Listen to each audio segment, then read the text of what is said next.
الحمد لله نحمده ونستعينه ونستغفره ونؤمن به نتوكل عليه ونعوذ بالله من شرور أنفسنا ومن سيئات أعمالنا من يهده الله فلا مضل له ومن يضلل فلا هادي له ونشهد أن لا إله إلا الله وحده لا شريك له وأشهد أن محمدا عبده ورسوله أما بعد فقد قال الله تبارك وتعالى في الفرقان المجيد بعد أعوذ بالله من الشيطان الرجيم بسم الله الرحمن الرحيم ألهاكم التكاثر حتى زرتم المقابر وقال نبينا محمد المصطفى رسول الله صلى الله عليه وسلم قلب المؤمنين عرش الرحمن أو كما قال عليه الصلاة والسلام. கண்ணியத்திற்கும் பெரும் மதிப்பிற்குரிய அல்லாஹ்வுடைய நல்லடியார்களே, இந்த உலகத்திலே யார் யாரெல்லாம் முஸ்லீமாக முஃமினாக இருக்கின்றார்களோ அவர்கள் பாவங்கள் செய்யக்கூடியவராக இருந்தாலும் சரி, அதிகமான நன்மைகளை செய்யக்கூடியவர்தான் சரி, தான் செய்த தவறையெல்லாம் ரப்புல் ஆலமீன் அல்லாஹ் மன்னித்து விடுவான், எப்படியும் நாம் சுவனம் சென்று விடுவோம் என்ற நம்பிக்கையில் தான் வாழ்ந்து கொண்டிருக்கின்றோம்.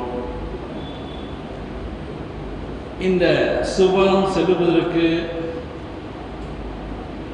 என்ன நிபந்தனை என்றால், அல்லாஹ் ஜல்ல ஸலாத்தாவும் அண்ணன் பெருமானா ஸல்லல்லாஹு அலைஹி வஸல்லம் அவர்களும் எதை ஏவி விலக்கி நடக்க சொல்லியிருக்கின்றார்களோ அவை நடப்பவர்களும், அல்லாஹுடைய அந்த கிருபையை யார் பெறுகின்றார்களோ அவர்களும் சுவனத்துக்கு செல்வார்கள்.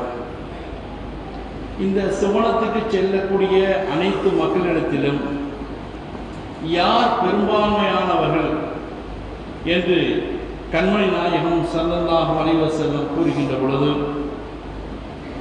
யார் இடத்தில் இறையச்சம் இருக்கின்றதோ அவர்களும், யார் நல்ல குணங்களை பெற்றிருக்கின்றார்களோ ஹஸனுகளுக்கு பெற்றிருக்கின்றார்களோ இந்த இரு சாராரும் அதிகமாக சுவனத்துக்கு செல்வார்கள் என்று நபிகள் நாயகம் ஸல்லல்லாஹு அலைஹி வஸல்லம் கற்றுத் தந்திருக்கின்றார்கள்.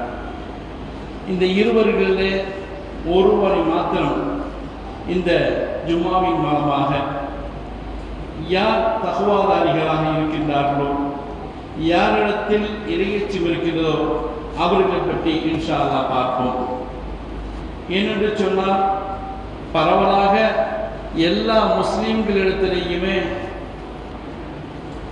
மிக பிரபலியமான சொல் தக்வா. தக்வா அவங்களுக்கு இருக்கா, தக்வா இருக்கா அப்படின்னு கேட்குறேன். குர்ஆனை பார்த்தோமாக்க கிட்டத்தட்ட 200க்கும் மேற்பட்ட இடங்கள் அல்லாஹ் இந்த தக்வாவை பற்றி நேரடியாகவும் மறைமுகமாகவும் நமக்கு சொல்லி காட்டியிருக்கின்றார்.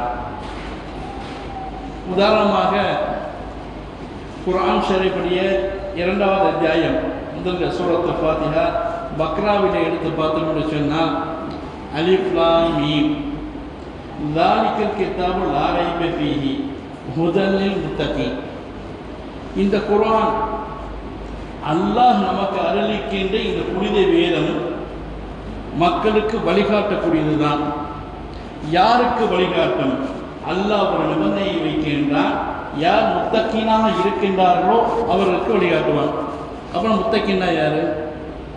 இரண்டாவதாக நோன்பு சம்பந்தமாக அல்லாஹ் திருமறையிலே குறிக்காட்டுகின்ற பொழுது, குத்திப அலைக்கும் ஸியாம் கமா குத்திப அலல்லதீன மின் கப்லிக்கும் லஅல்லக்கும் தத்தகும்.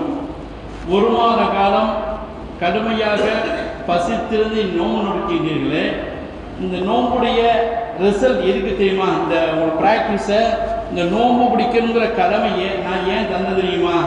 லஅல்லக்கும் தத்தக்கும், நீங்கள்லாம் தக்குவாதாரியாக ஆகிவிட்டேருமா அப்படி பார்க்குறக்க. இப்போ நோன்பு முடிச்சோன்னா தக்குவா வந்துடும் அல்லாஹ் சொல்கிறான். ஆனால் தக்குவான்னு எனக்கு தெரியல. அதே போல் குர்பானுடைய விஷயத்தில் அல்லாஹ் சொல்லுகின்ற பொழுது லை யனாலல்லாஹு லுஹூமுஹா வலா திமாவுஹா வலாக்கின் யனாலுஹு தக்வா மின்கும். நீங்கள் கொடுக்கக்கூடிய குர்பானியில் அந்த இறைச்சியோ ரத்தமோ அல்லாஹ் போகாது, ஆனால் தக்குவா மட்டும்தான் போகும். இப்படி அல்லாஹ் எல்லா இடத்துலையும் தக்குவான்னு சொல்கிறான். ஆனால் தக்குவானா என்னென்னு பெரும்பாலும் யாருக்கும் தெரியல. அல்லாஹ் இன்னொரு இடத்துல சொல்கிறான், இன்ன அக்கிரமக்கும் இந்தல்லாஹி அத்தக்காக்கும். மனிதர்களிலேயே எல்லாரும் இருக்காங்க, சங்கையானவர்கள் அல்லாட்ட முக்கியமான யாரும் பார்த்தா அந்த இறையச்சம் யாரிடத்தில் இருக்கின்றதோ அவர்கள் சொன்னால், இப்போ தக்குவா என்பதை நாம் விளங்கினால்தான் நம்மளோட தக்குவா இருக்குதா இல்லையா. இந்த தக்குவா இருந்தால் தான் குர்ஆன் நமக்கு வழிகாட்டும். இந்த தக்குவா நோன்பு பிடிச்சா அது ரிசல்ட்டு நம்ம ஒழுங்காக தக்குவா இருக்குன்னா நோன்பு சரியாக பிடிச்சிருக்குன்னு அர்த்தம். குர்பானி கொடுக்குறோமே அப்போ சரியானா நம்ம தக்குவா இருந்தால் தான் அல்லாட்ட போய் சேரும். நம்ம அல்லாட்ட மிகவும் முக்கியமானவராக சங்கையானவராக மாற வேண்டும் என்று சொன்னால் தக்குவா வேண்டும்.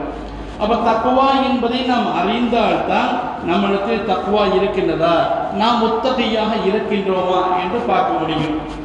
சரி, தக்குவா என்பதற்கு அலிஃப்லாம் இதால் ஹுதலில் முத்தகீன்னு சொல்லல.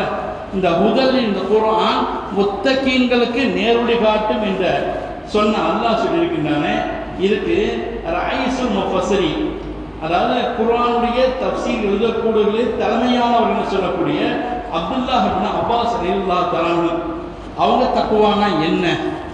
இன்திசாரு அவாமிரில்லாஹி வஜித்தினாபி நவாஹிஹி. அல்லாஹ் எதையெல்லாம் நமக்கு ஏவிருக்கின்றானோ, எதையெல்லாம் நமக்கு ஃபர்லாக ஆக்கியிருக்கின்றானோ, தொழுகை, 5 வக்து வழிபாடுகள், பிற மனிதர்களிடத்தில் எப்படி நடக்க வேண்டுவதை, அண்டை வீட்டார்கள் எப்படி நடக்க வேண்டியதை, பிற சமூக மக்களிடத்தில் எப்படி நடக்க வேண்டியது, எதையெல்லாம் நபிகள் மூலமாகவும் திருமலையின் மூலமாகவும் அல்லாஹ் கடமையாக்கியிருக்கின்றானோ அந்த கடமைகளை எடுத்து நடப்பதும் வஜித்னாபு நவாஹி.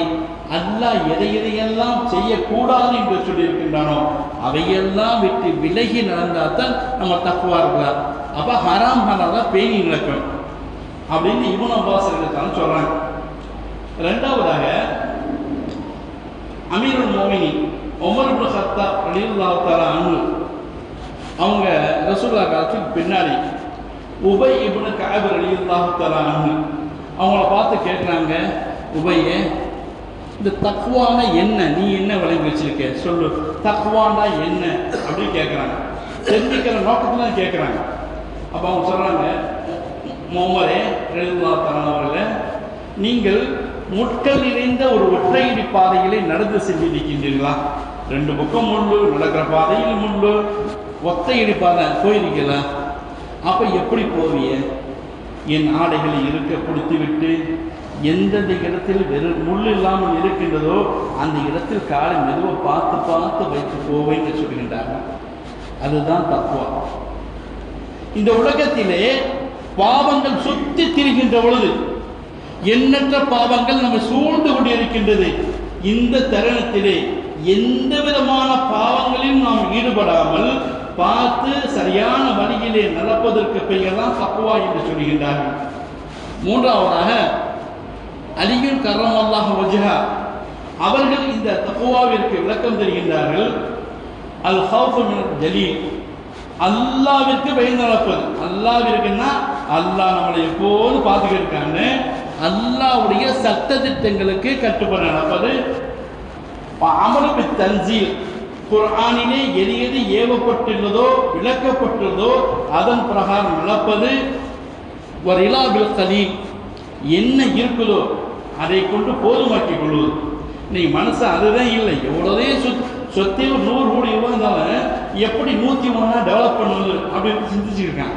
ஆனால் என்ன சொல்கிறாங்கன்னா, இருப்பதை கொண்டு போதுமாக்கிக் கொள்வது, அது கனா போதுமன்ற மனப்பான்மை இருப்பது.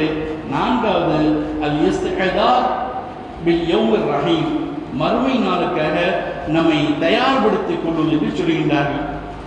இப்படி எல்லா இடத்தையும் என்ன தக்குவாவுக்கு பல விளக்கங்கள் சூஃபியாக்கள் சொல்லக்கூடிய விளக்கங்கள் இருக்கின்றது, பெரிய பெரிய இமாம்கள் சொல்ல விளக்கங்கள் இருக்குது. இது என்ன ஒரு ஓவரால் கருத்து சொன்னால், அல்லாஹ் நம்ம கூட இருக்கின்றான், அல்லாஹ் நம்மை பார்த்து கொண்டே இருக்கின்றான். அவன் எதை ஏவி இருக்கின்றானோ அந்த அமல்களை முழுமையாக ஏற்று நடப்பது, நம்ம எதை விலக்கி நடக்க சொல்லியிருக்கின்றானோ அவை விலக்கி நடந்து அல்லாஹுக்காக வாழ்வதை தக்குவா என்று நம்ம எல்லாத்துலேயும் ஒரு ஓரளவு கருத்து எடுத்துக்கொள்ளலாம். அப்படின்னு சொன்னால் இந்த தக்குவா இருக்கின்ற பட்சத்தில் தான் நம் சுவனத்துக்கு செல்ல முடியும். இந்த தக்குவா இருக்கின்ற பொழுதுதான் குர்ஆன் நமக்கு நேர்வழி காட்டும். அல்லாஹு தஆலா தன்னுடைய திருமறைகளை வரத்தை சொல்லும்போது, யா அய்யுஹல்லதீன ஆமனு தக்குல்லாஹ் ஹக்க துகாத்திஹி வலா தமூதுன இல்லா வஅன்தும் முஸ்லிமூன். ஈமான் கொண்டு விசுவாசிகளே, நீங்கள் அல்லாஹ்வை பயந்து கொள்ளுங்கள். எப்படி பயந்து கொள்ளுங்கள் என்று சொன்னால், எப்படி பயப்பட வேண்டுமோ அப்படி பயந்து கொள்ளுங்கள். ஹக்க துகாத்திஹி, நீங்கள் எப்படி அல்லாஹ்வை அஞ்ச வேண்டுமோ அப்படி அல்லாஹ்வை அஞ்சிக் கொள்ளுன்னு சொல்றோம்.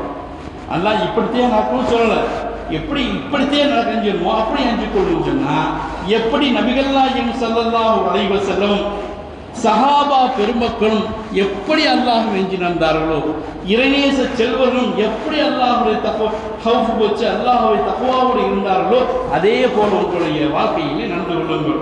நம்ம எல்லாருமே தக்வா வரணும், தக்வான்னு ஆசை இருக்குன்னு இல்லாமல் இல்லை. ஆனால் ஏன் முழுச யாரும் தக்வா வரதில்லை? ஏன்னா அல்லாஹ் நம்ம கூட இருக்காங்கிறத மறந்துட்டு அல்லாஹ் 7 வானத்துக்கு அப்பாடி அங்கிட்டு ஒரு பெரிய சிறுத்து மூத்தாகலேருந்து பெரிய தூரம் போய் ஒரு 70,000 தெரிய தாண்டி அங்கே குடிசில் உட்காந்துருக்கான். அல்லாஹ் நமக்கு அவனுக்கு ரொம்ப டிஸ்டன்ஸ் இருக்குது அப்படின்னு நினைக்கிறதுனால நம்ம தக்குவா இல்லை. ஆனால் உண்மையாக அங்கேயே அல்லாஹ் இருக்கான். அல்லாஹ் அங்கே இல்லை. பெருமானா ஸல்லல்லாஹு அலைஹி வஸல்லம் ஒரு பெண்மணி வர்றாங்க, யா ரசூலல்லாஹ் ஐனல்லா, அல்லாஹ் எங்கே இருக்கான்னு கேட்குறாங்க. அப்போ நபிகள் நாயகம் சொல்கிறாங்க, பிஸ்ஸமா, வானத்திலேயே இருக்கேன். வானத்தில் இருக்காங்க. அப்படி வேலை பார்த்தாங்க. நம்ம பார்த்து சிரிச்சுக்கிட்டேன். ஏன்னா எல்லா இடத்துல துவா கேட்கும்போதோட அல்லா அப்படின்னா யாருலா அப்படிலாம் கேட்குறோம். ஏன்னா நம்முடைய எண்ணங்கள் அல்லா அவ்வளோ தூரத்தில் இருக்காங்க. அப்போ அந்த பெண்மணி போயிட்டாங்க. சஹாபாக்கள் பெருமாட்ட கேட்குறாங்க, யார சொல்லலா, இந்த பெண்மணிக்கு நீங்கள் கூறியது போல் அல்லாஹ் வானத்தில் இருக்கின்றானா என்று கேட்டதற்கு இல்லை, குலூபில் மூமினி, மூமின்களுடைய உள்ளத்திலே அல்லாஹ் இருக்கின்றான் என்று சொல்றாங்க. அப்ப ஏன் அந்த பெண்மணிக்கு அப்படி சொன்னாங்க? அந்த பெண்மணி கிராமவாசி பெண்மணி, அல்லாஹ் இங்கே இருக்காங்க சொன்னா விளக்க பத்தாது. அப்படிப்பட்ட ஆட்களுக்கு அந்த சொல்றாங்க. அப்ப அல்லாஹ் நம்மோடு இருக்கிறான் என்பதை எப்படி சொல்றாங்கன்னா, நஹனு அக்ரபு மின் ஹப்லில் வரீத், ஒரு மனிதனுக்கு உயிர் நாடி எது என்று சொன்னால் பிடரி நரம்பு தான். அந்த பிடரு நரம்பை மீது சமீபத்தில் தான் இருக்கான். அல்லாஹ் இங்க இருக்க கூடவே இருக்கான். இன்னொருத்தர் சொன்னாங்க, கல்புல் மோமினி அரசுர் ரஹ்மான், மோமின்களுடைய கல்பையும் அரசுர் ரஹ்மான் அப்படி சொன்னா, அப்ப அல்லாஹ் இருக்குன்னா அல்லாஹ்வை சூழ்ந்து அல்லாஹ் நம்ம சுத்தி எல்லா இடத்துலையும் இருக்கான். அந்த எண்ணம் நம்மள வராது கர்மா. அல்லாஹ் தூரத்துலேயும் வச்சு பார்க்குறேன். ஏன் நம்மளுக்கு தான் பார்க்குறோம். ரசூலுல்லாஹ் மேராஜுக்கு எங்கே போனாங்க? இங்கேருந்து 7 வாரத்தையும் தாண்டி எல்லா இடத்தையும் தாண்டி கடைசியில் பண்ணி சந்திச்சாங்க. ஹதீஸ் படிக்கணுமா, இந்த மேராஜ் கூட மேராஜ் வரப்போகுது. அப்போ அப்படித்தானே வருது கேட்டால் இல்லை, அல்லாஹ் பெருமானாரை சந்திப்பதற்காக தேர்ந்தெடுத்த தான் 7 வாரங்கள் தாண்டி. கண்ணியமானவர்களே, ஒரு பிரைம் மினிஸ்டர் இருக்காரு, ஒரு முக்கியமான அப்பாயின்மெண்ட் கொடுக்குறதுன்னா ஒரு இடத்துக்கு குறிப்பிட்ட இடத்துக்கு ஒரு பிஏவி கொடுத்துருக்கானா ஒரு பெரிய வயசாளர்களோ அந்த மாதிரி இடத்துக்கு வர சொல்லி சந்திப்பதை போல் அல்லாஹ் பெருமானாரை சந்திப்பதற்காக தேர்ந்தெடுத்த இடம்தான் 7வது வாரம். அது அல்லாஹ்வை பார்த்தவாக்க நம்மளை எப்போதும் நம்மளை சுற்றியே இருக்கான். எப்படி சொன்ன உதாரணம், அல்லாஹ் எங்கெல்லாம் இருக்கான்னு விளங்கிக்கிட்டாத நம்ம உள்ளத்தில் அச்சம் வரும். ஒரு வாட்டர் பாட்டில் இருக்கு, உதாரணத்துக்கு சொல்கிறேன், ஒரு வாட்டர் பாட்டில் இருக்கு. அந்த வாட்டர் பாட்டில் ஒரு ஸ்பாஞ்சத்தி உள்ளே போடுறோம். இப்போ ஸ்பாஞ்சத்திக்கு உள்ளே போட்ட அந்த ஸ்பாஞ்சில் தண்ணி எங்கே தான் இருக்கும்? அந்த ஸ்பாஞ்ச் முழுவதுமே தண்ணியாகத்தான் இருக்கும். அதே போல நம்ம இந்த உலகத்தில் எங்கெங்கெல்லாம் பார்த்தோமோ எல்லா இடத்திலையுமே அல்லாஹ் சூழ்ந்துள்ளான். இந்த எண்ணம் நம்முடைய கல்வியில் வந்தால் நம்ம பாத்ரூமும் சரி, வெளில தனியாக ரூமை போட்டு இருக்குமோ சரி, வெளியிலே போகும்போது சரி, அல்லாஹ் நம்மளை பார்த்து கொண்டே இருக்கின்றான் என்ற எண்ணம் அப்படி வந்து ஏன்னா அல்லாஹ் சொல்ற குர்ஆன்ல யப்கா வஜ்ஹு ரப்பிக துல் ஜலாலி வல் இக்ராம். இந்த உலகம் அழிகின்ற பொழுது எல்லா வஸ்துமே இந்த உலகத்தில் இருக்க மனிதர்கள், மிருகங்கள், மலைகள் எல்லாமே ஒண்ணுமே இல்லாம போயிடும்.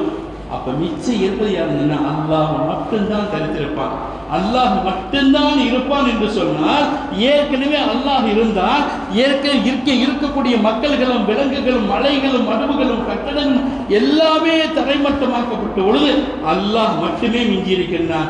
அந்த அல்லாஹ் நம்ம கூடவே இருக்கின்றான், நம்மை பார்த்து கொண்டிருக்கின்றான், நம்ம செய்யக்கூடிய அமல்களை உன்னிப்பாக கவனித்துக் கொண்டிருக்கின்றான். இந்த எண்ணம் நம்மளுக்கு வருகின்ற பொழுது இன்னைக்கு நிறைய பேர் அப்படி அந்த எண்ணம் இல்லாத நிறைய பாவங்கள் செய்யணும். அல்லாஹ் நம்ம கூட இருக்காங்க இருப்பேன்னா பாவங்கள் செய்யாம எல்லாம் பார்த்துக்கிட்டு இருக்கான், எந்த விதமான பெரும் பாவங்களை செய்யாதையே. அப்படி செஞ்சா அல்லாஹ் நம்ம தண்டிப்பான். கயாமத்துன்னு ஒரு நாள் இருக்கு, கபருன்னு ஒரு வாழ்க்கை இருக்கு, மரணம் ஒன்று இருக்கு. இதையெல்லாம் பயன்படுத்திக்கிறங்க. முன்கன ரக்கீபத்தி இருக்காங்க, எப்போதுமே நம்ம செய்யற ஒவ்வொரு அணுவான விஷயங்களையும் எழுதிக்கிட்டு இருப்பாங்க. இந்த எண்ணம் உள்ளத்தில் பெரும்பாலும் தரிபட்டு இருந்தால் நம்ம செய்யக்கூடிய பாவங்கள் குறைந்துவிடும். சஹாபாக்களும் அதைத்தான் எண்ணியிருந்தார்கள், நபிமார்களும் அதைத்தான் எண்ணியிருந்தார்கள், பெரும்பாலும் இமாம்களை வைத்தான் எண்ணியிருந்தாங்க. நம்ம அபூ ஹனீஃபா ரஹ்மத்துல்லாஹி அலைஹி ஏதாத்தமாக நடந்து போய்க்கிருக்காங்க. கொஞ்சம் கூட்டமான ஏரியா. ஒரு சிறுவனுடைய காலை லேச மிதிச்சிட்டாங்க, அதை வேணுமதிக்கிற எதார்த்தம் மிதிச்சிட்டாங்க. அப்போ அந்த சிறுவன் தப்பு அம்மலாத்தாலும் ஹெசாப். அபூ ஹனீஃபா இமாமார்களே, நாளைக்கு கியாமத்துன்னு ஒன்று இருக்கு, அந்த கியாமத்துக்கு நீ காலில் மிதிச்சதுக்கு கேள்வி எனக்கு தெரியுமா அப்படின்னு கேட்டான். யார்கிட்ட? இமாமலெல்லாம் பல்வேறு ஹதீசுகளை மனம் செய்த ஒரு இமாமலத்தில் ஒரு சிறுவன் கேட்ட மாத்திரத்திலே அப்படியே விரும்பித்தெடுத்தவெல்லாம் மயக்கப்படி கேள்விட்டான். என்ன கியாமத்து இருக்கு, ஏன் தெரியுமா? இந்த கியாமத்தில் இன்னைக்கு நம்ம எத்தனையோ அடிச்சிருக்கோம், உதச்சிருக்கோம், இட்டு கட்டிருக்கோம், பொய் சொல்லியிருக்கோம், புறம்பேசியிருக்கோம், என்னவோ செஞ்சிருப்போம். நாளைக்கு கியாமத்தில் போய் பார்க்க போகும்போது அல்லாஹ் மீசான தராசில் இட போடுவான். நம்ம வெயிட்டாக அமலை சேர்த்து போய்க்கிருப்போம். அப்போ வந்து ஒரு வெயிட் பண்ணும்போது சொன்னோம், யாரெல்லாம் இந்த உலகத்தில் இது தேவையில்லாமல் மிதிச்சான், யாரெல்லாம் இந்த உலகத்தில் தேவையில்லாமல் இந்த திட்டனை யாரெல்லாம் அது சத்தமை அதை கேட்டோம். என்ன இந்த திட்டினா யாரெல்லாம் என்னை ரொம்ப இட்டு கட்டிட்டான், யாரெல்லாம் என் சொத்து கொலைகள்லாம் அபகரிச்சிட்டான், இப்படி ஒவ்வொன்றா சொல்லி இங்கே நடக்கின்ற சிறு குற்றங்களுக்கு கூட கியாமத்து நாளுடைய நம்மளுடைய அமல்கள்லாம் ஒன்றுமே இல்லாமல் போயிடும். சொல்றாங்க முஃப்லிஸ்னா யார் தெரியுமா? இவன் தான். வரக்கூட நேரத்தில் இந்த உலகத்திலே அதிகமான தொழுதும், தஹஜ்ஜுத் தொழுதும், குர்ஆன் ஓதியும், ஸலவாத்து ஓதியும், திக்ர் ஓதியும், பயணிய பரப்பு நன்மையான காரியங்கள் எல்லாம் செய்திருந்தாலும் சேர்த்துக்கிட்டு வருவான். ஆனால் இந்த உலகத்தில் மீசான் தராசு நெருக்க போகும்போது என் திட்டுனா, என்னை இட்டு கட்டுறான், என் மேலே புறம் பேசுறான், என் சொத்தை அபகரிச்சான், என்னை குத்திட்டான், என்னை கொலை பண்ணான்னு சொல்ல அல்லாஹ் எல்லா நன்மைகளையும் எடுத்து கொடுத்து விட்டு கடைசியிலே ஒன்று வெற்றி நன்மையற்றவராக அதையும் முடிஞ்சு பொறுத்து வருவானா. யாரெல்லாம் என்ன வேணுமா செஞ்சுட்டான், நன்மை இல்லை. அப்போ அதெல்லாம் என்ன செய்வானா, அவன் செஞ்ச பாவத்தை அவன் மேல தூக்கி அடிச்சு நரகத்தில் தள்ளுவான். இந்த எண்ணம் அபூ ஹனீஃபா ரஹ்மத்துல்லாஹி வந்திருக்கின்றது. யதார்த்தமாக தெரியாமல் அது செஞ்சதுக்கு மன்னிப்பு கேட்டா பிரச்சனை இல்லை, அப்படி செய்யாமல் சாதாரண விஷயமாக நடத்தி கொண்டால் கூட இமாம்ங்கிற அல்லாஹ் மீது அச்சம், கியாமத்துன்னு ஒன்று இருக்குது, அந்த கியாமத்தின் மீது அச்சம், மறுமைன்னு ஒன்று இருக்கு, அந்த மறுமையின் மீது அச்சம். அதனால இமாம்களுக்கு தக்வா நிறைந்திருது. ஒரு திருச்சம் நல்ல சபையான ஒரு சபை கூடியிருக்கிறது. அப்பொழுது பெரிய பெரிய பெரிய நேசர்ச்சன்னு சொல்லலாம். அவங்க உட்காந்துக்கு இருக்காங்க. நைட் நேரத்தில் உட்காந்துக்கு இருக்கும்போது மீன் விளக்கு அணைஞ்சிருக்கு. லைட் எரிவாங்கல்ல, லைட் அணைஞ்சு போயிடுது. ஒரு லைட்டு திருப்பி ஒத்துறதுக்கு ஒரு 2 நிமிஷம் 3 நிமிஷம் ஆகுது. திருப்பி லைட்டை பற்றோன்னு பார்த்தா அந்த இறைநேசோட கண்ணெல்லாம் தாரையாக தண்ணி ஓடி தாரிலாம் நனைஞ்சு போயிருக்கான். எல்லாம் கேட்டாங்க, கரண்டு தானே போச்சு, இதுக்காக ஏன் அப்படியே இல்லை? இந்த கரண்ட் கூட நினச்சி பார்த்தேன், நாளைக்கு நான் மொத்தா போன போது இன்னும் கபூரில் தூக்கி வைப்பாங்களே, சும்மா இருக்கணும் கபூருங்கிற பேரை துண்டு சுற்றி அந்த ஒரு 6 அடி குழியை தூக்கி வச்சு மேலையும் கட்டையை தூக்கி வச்சு, நம்ம ஊர் மாநிலம் சொல்கிறேன், கட்டையை தூக்கி வச்சு அதுக்கு மேலே மூடி போடுவாங்களே, இந்த இடத்தாச்சும் கொஞ்சம் இடத்த கரண்ட் வந்துடும். அந்த கபருடைய வாழ்க்கை எண்ணி பார்த்தேன், அங்கே எந்த விதமான வெளிச்சம் இருக்காது, அந்த நிலைமை எண்ணி பார்த்தேன். அதனால தான் கபருடைய ஞாபகம் வந்துருச்சுன்னு சொல்கிறோம். கண்ணியமானவர்களே, இந்த கபருடைய வாழ்க்கையை நாம் எண்ணி பார்த்தோம் என்று சொன்னார் நாம் பார்க்குறோம் எத்தனையோ பேர் நம்ம கூட இருக்காங்க, நம்ம சொந்தக்காரராக இருக்காங்க, நம்ம தெரிஞ்சவங்களாக இருக்காங்க. என்ன செய்யறாங்க? மொத்தானுவேன் மொத்தம்னு தூக்கி அடக்க 3 நாள் வரைக்கும் கவலைப்படுவாங்க. 4 நாள் அவங்க வேலையை பார்த்துட்டு போயிடுவாங்க. இதே தான் ஒவ்வொரு ஜனாசாக்கா தூக்கி கொண்டு போகிற பொழுதும் நாம் எண்ணி பார்க்க வேண்டும். இந்த ஜனாசா போகின்றதே, இவன் என்ன அமல் செய்தான், இவனுக்கு கபரிலே முன்கர்ந்து கீழ்வது என்ன கேள்வி எழுப்பார்கள்? இவனுடைய கபர் சொர்க்கத்தின் பூங்குழியாக இருக்குமா, இல்லை நரகத்தின் படுகொலியாக இருக்குமா? சிந்தித்து பார்க்க வேண்டும். இதே போல நாளைக்கு நான் செல்வேனே, என்னுடைய ஜனாசாவுக்காக, என்னுடைய கபருடைய வாழ்க்கைக்காக இந்த உலகத்தில் நான் என்னத்தை சேர்த்து வச்சிருக்கேன் தெரியலையே. இந்த அழுகின்ற சிந்திக்கின்ற ஒவ்வொரு இடத்திலும் தகவா இருக்கின்றது. நம்ம போகுது ஜனாசா முன்னாடி போகுது, தூக்கி 4 வருஷத்துல இடாயிரம் சொல்லி பாருங்க, பின்னாடி சிரிச்சுட்டு போயிட்டு நம்ம தக்குவா சிரிப்பாக சிரிக்கின்றது. கண்ணியமானவர்களே, இதுதான் நம் உள்ளத்தில் வைத்துக் கொண்டிருக்கணும். இதை வைத்து நாளைக்கு எப்படி சொல்றது போறது? குர்ஆன் நமக்கு எப்படி நேர்வழி காட்டு?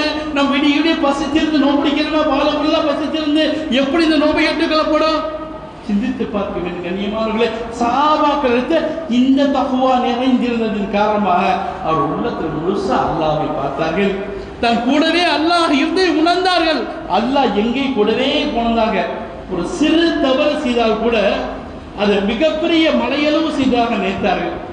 பெருமானுடைய சஹாபியில ஒரு இறைநேச செல்வர் ஸஅலபா இப்னு அப்துர் ரஹ்மான் ஒரு சஹாபி. அந்த சஹாபி ரசூலுல்லாஹ்வுக்கு பின்னாடி எப்போதும் தொழக்கூடிய மனுஷர். எப்படி தொழுவாங்க?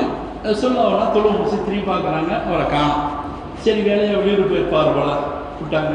2ஆவது நாள் 3ஆவது நாள் காணோம். கேட்குறாங்க, எங்கே சாலபா டெய்லி தொழுது வருவார், இன்னைக்கு அவனை காணவே என்ன தெரியலையே, தெரியல, போய் கேட்டுட்டு வாங்க. வீட்டில் போனால் வீட்டில் காணும். அப்போ ஜிப்ரீல் அலைஹிஸ்ஸலாம் வஹீக்கப்படுது, இவனை குறிப்பிட்ட இடத்துல அழுதுகிட்டு உட்காந்துருக்காரு. அப்போ அலியும் கர்ரமல்லாஹு வஜ்ஹையும் உமர் இப்னு கத்தாப் 2 பேர்த்தையும் அனுப்பி, நீங்கள் தாலபா கூட்டிகிட்டு வாங்க. தாலபா கூட்டிடும் தேடி போகலாங்க. ஓரமா அடைய பின்னா ஃபோட்டோ காமிச்சு கேட்டுருவான். அப்போ கேட்கலாம், இந்த அடையாளம் இந்த நாடு வச்சிருப்பாரு, மீசை இருக்கு, இந்த வச்சா இருக்கு அப்படின்னு சொல்லி கேட்குறாங்க. அப்போ கேட்கின்ற பொழுது சொல்கிறாங்க, இந்த ஒரு குறிப்பிட்ட மலைப்பகுதியில் ஒரு ஆள் இருக்காரு, எப்போ பார்த்தாலும் அழுதுகிட்டே வந்திருக்காரு, எப்போவுமே சுஜூதே கிடக்கிறாரு, எப்போவாச்சும் பசிச்சுன்னா சாப்பிட்றதுக்கு கீழே இருக்கு சாப்பிட்டு மேலே போடுவார். அவ்வளோதான் சொல்கிறாங்க. இவங்க அடையாளத்தை கேட்டு 2 பேரும் மேலே போகிறான். மேலே போனால் அதே மாதிரி சுந்தூர்லேருந்து யாரெல்லாம் என்ன மன்னிச்சு அது ஒரு குறிப்பிட்ட நாளாகிடுச்சு. ஆளே முள்ளும் தோல்மா போயிட்டு சொல்லுவோம்னா அந்தளவு முடிஞ்சு போயிட்டாப்புல. அது பிடிச்சி தூக்குறாங்க, வலுக்கட்டாயமாக தூக்கும்போது அவங்க சொல்கிறாங்க, 2 பேரையும் நான் மிகப்பெரிய மன்னிச்சிட்டேன், நீ அல்லாஹ் மன்னிப்பானா தெரியலையே, ரசூல்லா அவனை எப்படி பார்க்குறது தெரியலையே. இல்லை, ரசூல்லா தான் உங்களை கூட்டிகிட்டு சொன்னாங்க, வாங்க வலுக்கட்டாயமாக கூட்டிகிட்டு போனாங்க ரசூல்லாட்ட. ரசூல்லாட்ட போகணும், பள்ளியாசல் போனோன்னா கேட்குறாங்க, யாரை சொல்ல ரசூல்லா பார்க்க கூட மனசில் கீழே முன்னிட்டு யாரை சொல்லலாம், என்ன மன்னிச்சிருங்க, ஏன் நான் மிகப்பெரிய பாவம் செஞ்சுட்டேன், யாரை சொல்லலாம், ரொம்ப பெரிய தப்பு செஞ்சுட்டேன், யாரை சொல்லலாம், என்ன மன்னிச்சுக்கிற, யாரை சொல்லலாம், என்ன செஞ்சு சொல்லுப்பா, இல்லை யாரை சொல்ல முடியாத அளவுக்கு மோசமான பாவம் செஞ்சுட்டேன், மன்னிச்சிருங்க, யாரை சொல்லலாம். ஏப்பா, உன் பாவம் இந்த மதீனாவை விட பெரியதா, அதை விட பெருசு சொல்கிறாரு. சரி, இங்கே இருக்கிற மலைகளை விட உன் பாவம் பெரியதா? ஆமாம், யாரா சொல்லலாம். திருப்பி சரி, இந்த உலகத்தை பூமியோட ஒரு பாவம் பெருசாக இருக்கிறாங்க, அவ்வளோ பெரிய பாவம் தான் செஞ்சுட்டேன். சரி, இந்த வார்த்தை விடவும் பெரியதான்னு கேட்குறாங்க. ஆமாம், யாரா சொல்லலாம், அவ்வளோ பெரிய பாவம் செஞ்சுட்டேன். கேட்குறாங்க, அல்லாஹ்வுடைய கருணையை விடவும் உன் பாவம் மிகைத்ததான்னு கேட்குறாங்க. அவன் சாமி யோசிச்சுட்டு, இல்லையா அல்லாஹ்வுடைய கருணை தான் மிகச்சது, ஆனால் பாவம் செஞ்சுட்டேன். என்னன்னு கேட்குறாங்க. சொல்லுது, ஒன்றும் இல்லை, நான் போய்க்கிட்டு இருந்தேன், வீட்டுக்கு போய்க்கிட்டு இருந்தேன். அப்போ கொஞ்சம் காற்று அதிகமாக இருந்துச்சு. நான் போய்க்கிட்டு போகும்போது காற்று இப்படி அடித்தோடனே என் முகத்தை இப்படி திருப்பிட்டேன். எதிர்த்தாப்புல ஒரு வீடு இருந்துச்சு, அந்த வீட்டுடைய திரை அகலப்பட்டது. அந்த வீட்டில் ஒரு பெண்மணி குடிச்சுட்டு இருந்தாங்க. நான் யதார்த்தமாக பார்த்துட்டேன், அப்படின்னு திருப்பிட்டேன். யாரை சொல்லலாம், பெரிய பாவம். இப்படி வீட்டுக்குள்ளே குடிக்கிறதுனா ஆடையெல்லாம் குடிக்க மாட்டாங்க, ஆடையோடு குடிச்சிருப்பாங்க. ஒரு விஷயம் நேசத்தை இதை உணர்ச்சினாங்கன்னா மிகப்பெரிய பாவம். அதாவது இதை சொல்கிறாங்க, முதல் பார்வை யதார்த்தமாக பார்த்துட்டோமாக்கு அது தப்பு இல்லை. இன்னலக்கல் ஊழா வல்லாசிரத்து விஷயம். ஒரு பெண்மணி போகிறாங்க, அப்படி பார்த்துட்டோமாக்கு யதார்த்தம் பார்த்துக்கலாம், கீழே குடிச்சிட்டோமா முடிவு, தப்பு இல்லை. திருப்பி போகணும்லாம் தான் தெரியுது அப்படின்னு திருப்பி பார்த்தோமாக்கா அது பாவமான பார்வை. இந்த சஹாபி யதார்த்தமாக பார்த்தார்கள். பார்த்து விட்டு ஐயோ தப்பு செஞ்சுமே கீழே குடிச்சிட்டாங்க. அவங்க செஞ்ச ஒரு அணிய தவறான ஒரு காட்சியை பார்த்து விட்டவன் இந்த பார்த்தது அல்லாஹ் பார்த்துட்டு இருப்பானே, முன்கண்ணைக்கு பக்கத்தில் இருக்கிற ரக்கை பற்றி எழுதியிருப்பாங்களே, இந்த பார்த்த மோசமான கண்ணை கொண்டு நான் எப்படி பெருமானாரை பார்ப்பது என்று அவர் வருத்தப்பட்டவராக மேலே மலைக்கு போய் உட்கார்ந்து அழு என்று அழுது எந்த ரொம்ப மெலிஞ்சு போயிட்டான், சாப்பிடவே இல்லாமல் சரியாக சாப்பிடாம. அப்போ ரசூலுல்லாஹ் சொன்னோன்னா அவங்களுக்கு சாது சொல்லி எப்படி வரப்படாத, நீ தெரியாமல் தானே பார்த்தா எல்லாம் மன்னிச்சிடுவாங்க, கொடு என் பின்னாடி தொழுதுட்டு பேசிக்கிறோம்னு சொல்கிறாங்க. அப்போ ரசூலுல்லாஹ் மகரிபி வத்து வருது, அந்த மகரிபி வத்து தொழு வைக்கிறாங்க. தொழு வைக்க போது முதல் கதை வைக்கும்போது அலம் சூராக்கு பின்னாடி அல்ஹாத் முத்தகாசுர் ஹத்தா ஜுருல் மகாபீர். அல்ஹாத் முத்தகாசுர்னா அந்த மனுஷன் வேணும் வேணும் இன்ன வேணும் சேர்த்துக்கிட்டே இருக்கான். போதுமின்ற மனப்பான்மையும் அவனுக்கு இல்லை. வேணும் வேணும்னு அலையிறான், தேடி தேடி அலையிறான். எவ்வளோ சேர்த்தாலும் எது வரைக்கும் தெரியுமா? அந்த கபூர்ல தூக்கி வைக்கிற வரைக்கும். அந்த கபூர்ல தூக்கி வைக்கிற வரைக்கும் இந்த மனிதனுக்கு பேராசை, இவனுக்கு ஆசை அடங்கவே இல்லை.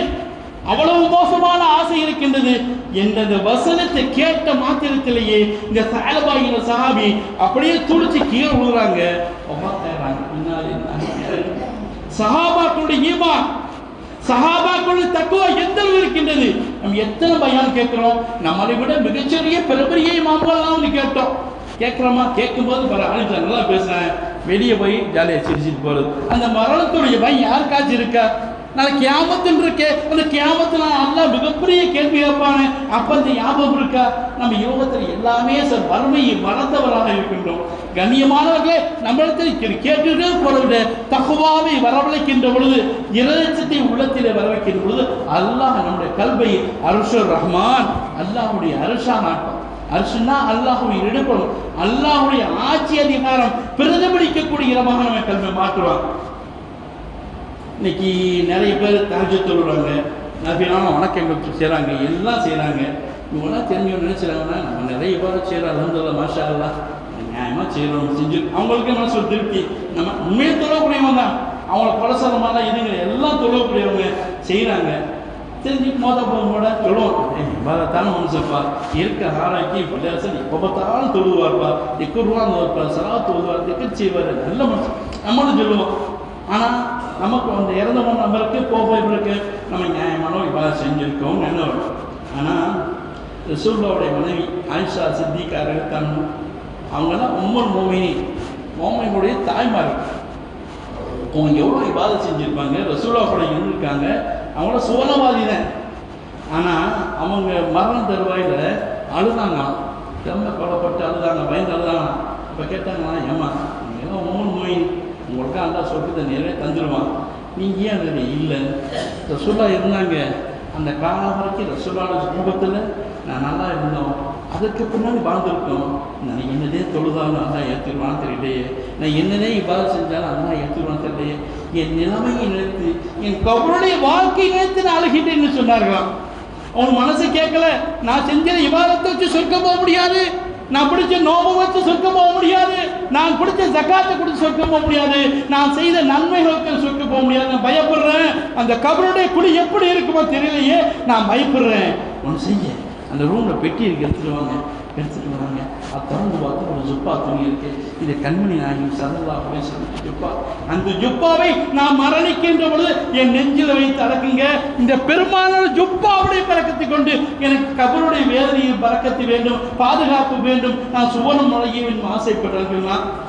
நம்மளாம் தினம் தினம் அழுத கேட்டாலும் கூட நம்ம பாவங்களை மன்னிக்கப்படாது. எத்தனை விதமான பாவங்கள், அவ்வளவு அநியாயங்கள் செய்து கொண்டு இருக்கின்றோம். கண்ணியமானவர்களே, இதுக்கெல்லாம் தக்குவா உள்ளத்திலே இல்லாத இருக்கிறவங்க அல்லாஹ்வை மறந்து ஏனோ தானே என்று பொதுபோக்காக இருக்கிறது காரணமாக இவ்வளவு தப்பு நடக்குது. முடிஞ்ச அளவு அல்லாஹ் நம்மோடு இருக்கின்றான். மறுமை தயாராங்கள், தவறான காரியங்களை தவிர நடக்கும். இன்ஷா அல்லாஹ் நாமெல்லாம் சுவனத்தில் இதே ஒரு ஒன்றாக இருக்க வேண்டும். கண்மணி நாயகம் ஸல்லல்லாஹு அலைஹி வஸல்லம் அவர் அருகிலே இருக்கக்கூடிய நல்ல பாக்கியத்தை நம் அனைவருக்கும் இறைவன் தந்தருள் புரிவாக என்று இருகரம் ஏந்தி வாய்ப்பளித்த ரஹ்மானுக்கு நன்றி கூறி விடைபெறுகின்றேன். வாஹிர் தாவானா அல்ஹம்துலில்லாஹி ரப்பில் ஆலமீன். அஸ்ஸலாமு அலைக்கும் வரஹ்மத்துல்லாஹி வபரகாத்துஹு.